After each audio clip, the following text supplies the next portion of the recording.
I'm wetting the part of the paper where the sky is gonna go by tilting our board, going in all the directions, kind of giving the impression of far away landforms. Green goes very well with burnt sienna. In today's video, we're gonna be learning how to do a simple yet bold watercolor landscape focusing on the sky. We're gonna learn how to mix the colors directly on the paper to get the soft transitions. Since our sky is gonna be wet, I'm wetting the part of the paper where the sky is gonna go. I'm making a mix of cobalt blue and French ultramarine, mixing it in the palette, and we're gonna apply it in our sky by going straight at the bottom and little by little moving in a diagonal way till I become straight again on the other top. This is just to give more movement to our painting.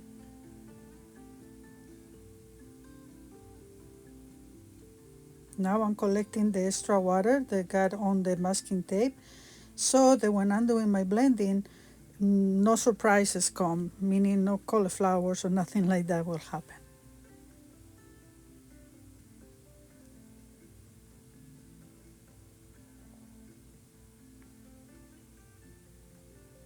And now that I apply the color, we're going to start doing the blending by tilting our board, going in all the directions, each side, so that the colors blend more naturally that way. I'm going to go apply a second coat of the same paint so that to straighten it a little bit.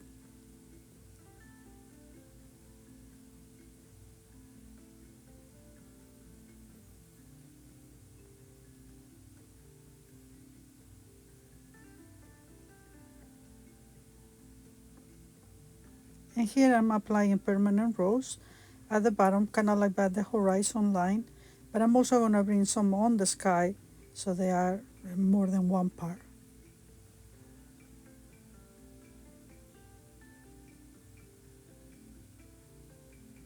Again, I'm blending by moving the board, collecting the water to the edges, and then I'm going into all the directions. Now, as you can see, the color is concentrated at the bottom by getting darker, but now it moves again. And here I'm making clouds by lifting some color and having my brush with no color, just very dumb, and just going in circular motions. Adding a little blue out there, and darken a couple blues for variation.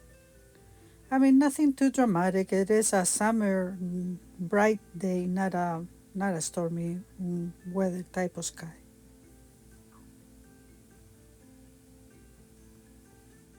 And now with my big brush with only water, I'm gonna soften the edge at the bottom so that it's not so sharp. Just lighten it up with water.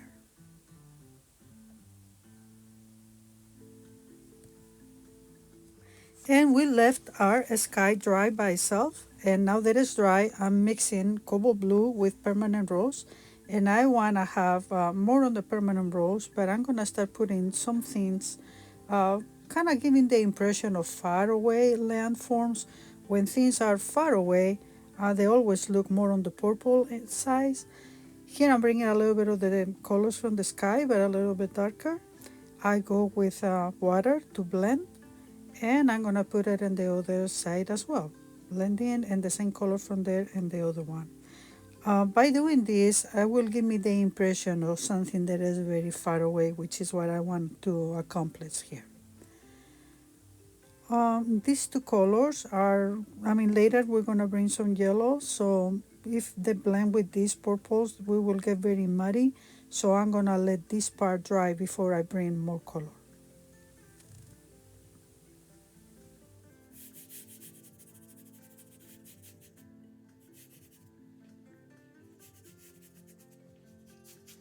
This is cadmium yellow with yellow.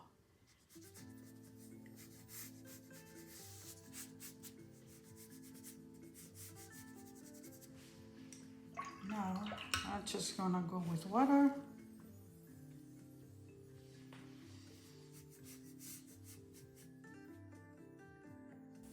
I want this part to be a little bit warmer, so I'm bringing burnt sienna to it.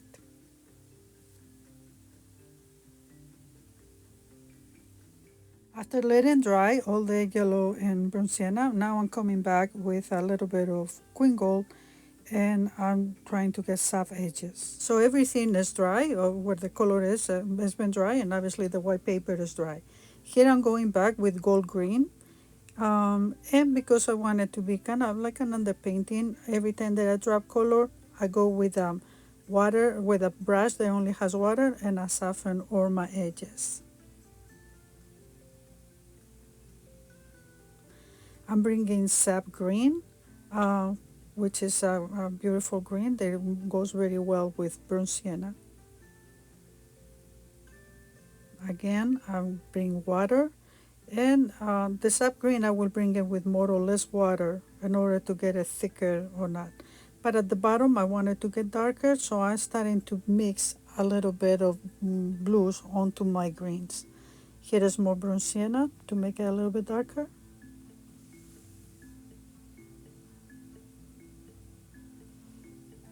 I'm dropping some of the gold green again, and I'm mixing the colors because they're wet. I'm not bringing water, but they are giving me some edges now because of all the color that is in the paper at this time still is wet.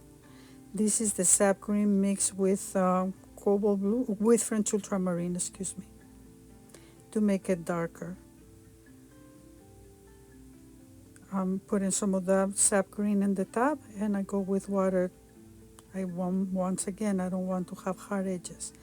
This is same colors, sap green with French ultra, but less water, more concentrated. And I'm giving here impressions of kind of like little hills, very little detail.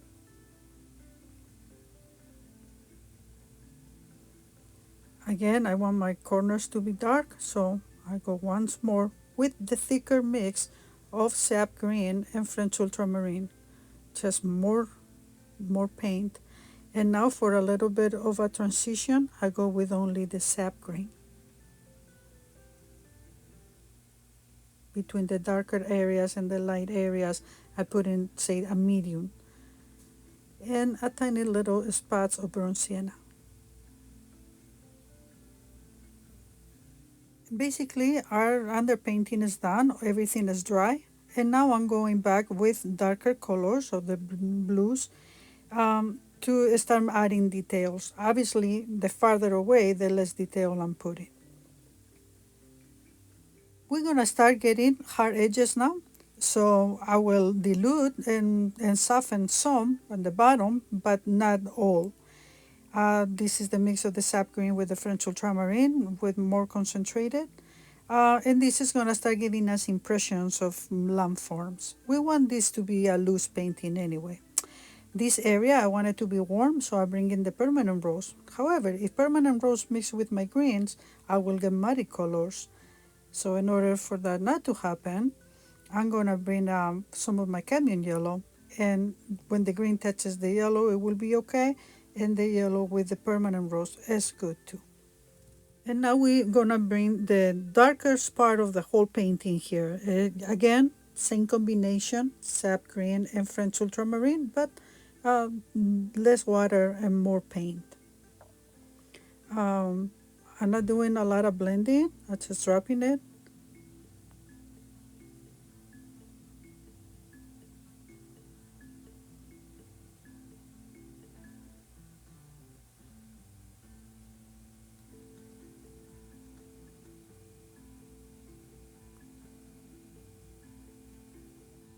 And now instead of blending only with water, I go with my cadmium yellow and I do some of the blending with the dark greens because I want that area to be bright.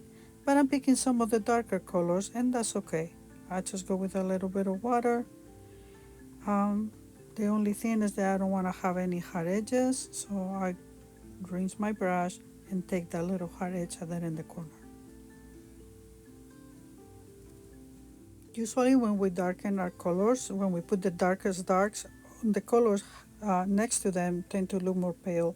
So here I'm just pouring a little barrier of burnt sienna before I add a little bit more of my permanent rose to make it brighter. I blend with water and put a couple little touches of darken to break in that area, but our painting is done.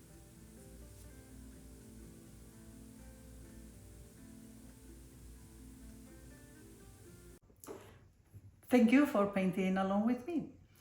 And this painting will allow watercolor to do what it does best, which it is to flow, blend, and surprise us.